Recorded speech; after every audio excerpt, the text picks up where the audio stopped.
Hello everyone, and this is the second part of chapter staffing, and we are going to start with the introduction.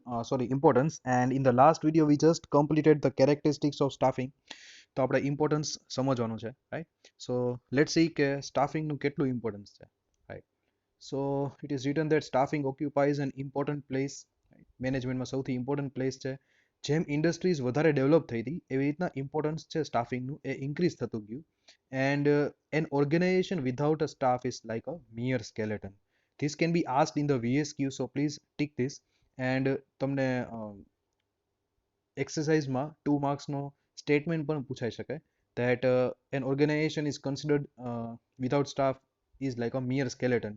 Explain the statement. તો તમારે એમાં આટલો જે part છે લખવાનો છે કે સ્ટાફ છે એ બહુ ઇમ્પોર્ટન્ટ છે, એના વગર ન ચાલી શકે, રાઈટ? સો એન્ડ મશીન છે એ પ્રોડક્શન ઇન્ક્રીઝ કરી શકે, બટ એમ્પ્લોઈઝ છે એક સારું રિઝલ્ટ આવી શકે. So here the machine and employees are compared with each other.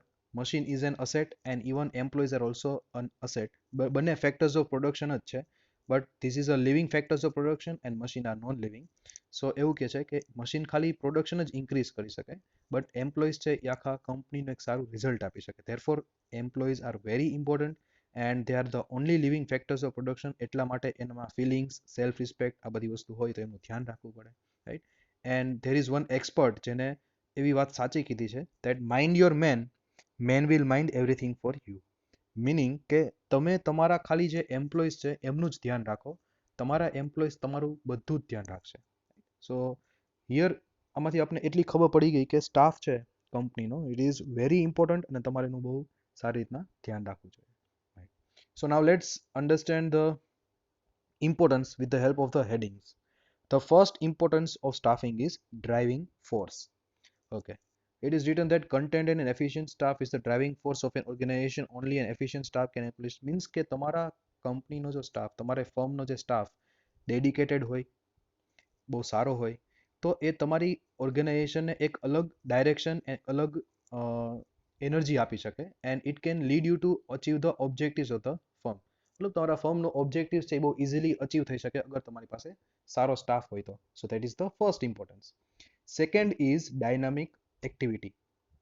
Staffing infuses dynamism into the business and performs all the activities of the business. Means કે staffing છે, staffing પ્રોસેસમાં એવું થશે કે મેં તમને આની પહેલા વાત કરી હતી કે તમારો જે ટાઈપનો સ્ટાફ હોય એ પ્રમાણે તમારે થોડું બિઝનેસમાં એરેન્જમેન્ટ કે ઓર્ગેનાઇઝેશનમાં મેનેજમેન્ટ કરવું પડે. સો સ્ટાફ તમને નવા નવા આઈડિયા પણ આપી શકે કંપનીઝને, અને એ પ્રમાણે તમે બિઝનેસની અંદર નવા પોલિસીઝ ફ્રેમ કરી શકો. So that is another importance of staff કે સ્ટાફ તમને નવા આઈડિયાઝ આપી શકે. સો તમે ડાયનામિઝમ એટલે કે ચેન્જીસ બિઝનેસમાં લઈ આવી શકો. Third is important for other functions of management. જે બીજા ફંક્શન્સ ઓફ મેનેજમેન્ટ છે આ તો રિપીટ જ થાય છે, ધેટ કોર્ડિનેટિંગ, ડાયરેક્ટિંગ, કંટ્રોલિંગ, પ્લાનિંગ છે એ સક્સીડ નહીં થાય અગર તમારી પાસે સારો સ્ટાફ નહીં હોય તો. તમે પ્લાનિંગ બહુ સારું કર્યું છે, તમે સારી રીતના બધાને ડિરેક્ટિંગ કરો છો, બધાનું કોર્ડિનેટિંગ, કંટ્રોલિંગ બધું જ તમે બહુ પરફેક્ટલી, મેનેજમેન્ટ ટોપ લેવલ મેનેજમેન્ટ છે એ બહુ પરફેક્ટલી ફંક્શન કરે છે, બટ એના જે એમ્પ્લોઈઝ છે એ જ પ્રોપરલી ધ્યાન નથી આપતા, એ જ પ્રોપર નથી, તો તમારું જે ઇમ્પ્લિમેન્ટેશન કરવા માટે, એટલે એ વાત એના જેવી થઈ કે તમારો બ્રેઇન છે એ બહુ you are very powerful by your brain, but તમારા લિમ્સ મતલબ કે હાથ પગ છે એ પ્રોપર તમે હેન્ડીકેપ છો, પ્રોપર કામ નથી કરતા. સો યુ વિલ બી, જે તમને વિચારો આવે છે, તે તમને થોટ્સ આવે છે, that will be useless. It is same like that. Staff છે એને આપણે લિમ્સ સાથે કમ્પેર કરે છે. Staffing is considered with the limbs. The next point is that only કે limbs of the business enterprise. મતલબ કે જે સ્ટાફ છે એને લિમ્સ કહેવાય, જે હાથ પગ કહેવાય આપણી કંપનીના. કેમ કે પ્લાનિંગ તો છે એ તો બ્રેઇનથી જ થશે, જે ટોપ લેવલ મેનેજમેન્ટ કરશે, બટ એનું ઇમ્પ્લિમેન્ટેશન કરવાનું કામ છે that is being done by the staff. Therefore, staff is considered as a limbs of the organization. તો આ પણ તમને 2 માર્ક્સમાં સ્ટેટમેન્ટના ફોર્મમાં પૂછાઈ શકે. સો 2 માર્ક્સ જેટલો કન્ટેન્ટ તો આમાં નથી આપ્યો, બટ તમારે થોડું ઉપરના હેડિંગ્સમાંથી પ્લસ માઇનસ કરવાનું, રાઈટ? કે બીજા બધા સ્ટાફિંગના પ્રોસેસ છે એના પર ડિપેન્ડન્ટ હોય, એન્ડ પ્લાનિંગ તો થશે but that will be done by the top level management, એક એવો સપોઇન્ટ કરી નાખવાનો. નેક્સ્ટ કે પ્લાનિંગ છે it is a brain, but that planning is being implemented by the staff. Therefore, staff is considered as a limbs. તો એવી રીતના તમારે એનું explanation લખી નાખવાનું, right? Okay, so these are the 4 importance of staffing. Now let's see what is the next. Fifth is job satisfaction among staff. Obviously તમે જો staff staffing process બહુ સારી રીતના કરશો, મતલબ કે કમ્પ્લેન્સ હોય, કોઈ પણ એમ્પ્લોઈઝની પ્રોબ્લેમ્સ હોય, એ પણ સ્ટાફિંગની અંદર સોલ્યુશન આપવાનું છે. તમારે એનું બહુ સારું સોલ્યુશન આપવાનું, પોસિબલ હોય ત્યાં સુધી સ્પીડી સોલ્યુશન આપવાનું. તમારે એને ડીલે નથી કરવાનું, કેમ કે ડીલે કરશો તો એને એવું લાગશે સ્ટાફને કે દે આર નેગ્લેક્ટિંગ મી, અમને ઇગ્નોર કરે છે. They will feel like that. So they will not feel job satisfaction અગર તમે સારી રીતના સોલ્યુશન કે સ્પીડી સોલ્યુશન નહીં આપો તો. ધેરફોર પ્રોપર પ્લાનિંગ કરો અને પ્રોપર રીતના વર્કને ડિસ્ટ્રીબ્યુટ કરો કે જેથી એમ્પ્લોઈઝને જોબ સેટિસ્ફેક્શન ફીલ થાય. વન્સ એ લોકોને એકવાર જોબ સેટિસ્ફેક્શન ફીલ થઈ ગયું, બસ ધેટ્સ ઇટ. પછી તમારે એમને ઓર્ડર કરવાની કે મોટિવેટ કરવાની જરૂર નહીં પડે. They are motivated by themself, right? So સ્ટાફિંગમાં જોબ સેટિસ્ફેક્શન એ લોકોને આપવી, દેટ ઇઝ મોર ઇમ્પોર્ટન્ટ, કે જેથી સ્ટાફ છોડીને પણ મતલબ એમ્પ્લોઈઝ જાજા જતા પણ ન રહે જોબ છોડીને, right? Sixth is harmony in relations. Harmony means good relations, like a peace in relations. So staffing creates an environment of satisfaction among the employees. It helps to establish the coordinated relationship between the employees and the employees. मतलब કે staffing process કરવાથી employees ને જો job satisfaction મળશે તો obviously બધા employees શાંતિથી peacefully satisfied હશે અને peacefully work કરશે. તો એમ્પ્લોયર્સ અને એમ્પ્લોઈઝ વચ્ચે પણ કાંઈ પણ પ્રોબ્લેમ નહીં થાય. અધરવાઇઝ ઘણીવાર એવું થાય છે કે ઘણા બધા ફર્મના જે પ્રોડક્શન યુનિટ હોય એ લોકો એ ટેમ્પરરીલી બંધ હોય જસ્ટ બીકોઝ કે એમ્પ્લોયર્સ અને એમ્પ્લોઈઝ વચ્ચે ત્યારે ઝઘડો ચાલે છે, સારા રિલેશન્સ નથી. So this might happen. So staffing process કરવાથી આ બધી વસ્તુ નહીં થાય, રાઈટ? ડિસ્પ્યુટ્સ નહીં થાય. Seventh is increases the prestige of the organisation.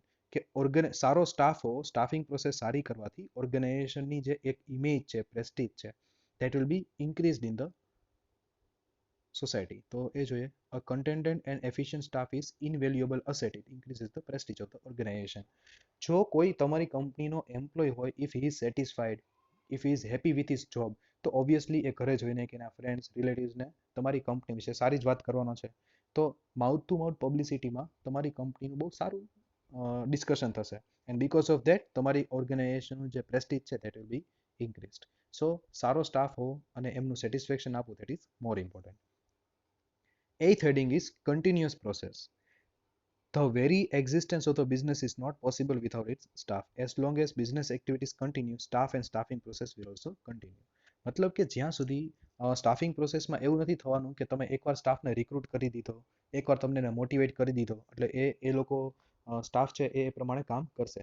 No, you have to do it continuously. એટલે જેટલા પણ તમે આ જે પોઈન્ટ છે ને, continuous process, you have to write it in each and every chapters topic.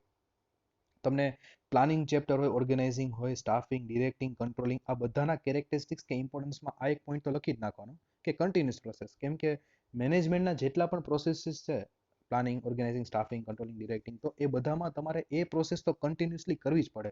તમે એકવાર ચેપ્ટર રીડ કરીને મૂકી દેશો તો એવું તો નહીં થાય કે તમને એક્ઝામમાં આવડી જ જશે, right? So you need to revise it regularly. Same is the thing કે સ્ટાફિંગ પ્રોસેસ પણ કન્ટિન્યુઅસલી તમારે કરતી જ રહેવી પડે. એમને કન્ટિન્યુઅસલી મોટિવેટ કરવા પડે, એમને કન્ટિન્યુઅસલી પ્રોબ્લેમ્સ આવતી એના સોલ્યુશન્સ આપવા પડે. So this things will be done in a continuous basis. So that was the importance of staffing. This question can be asked for 5 marks. તો 5 marks માટે તમારે 8 headings learn કરવા વધારે important છે, right? Okay, so the next topic is little lengthy, so we will do in the next video. થોડું revision રાખજો જૂના ચેપ્ટર્સનું, right? Because of the lockdown and school નથી એટલે થોડું લાઇટલી ન લેતા. You are in the 12th standard, so please take care of your studies. Okay, and stay home and stay safe. Thank you.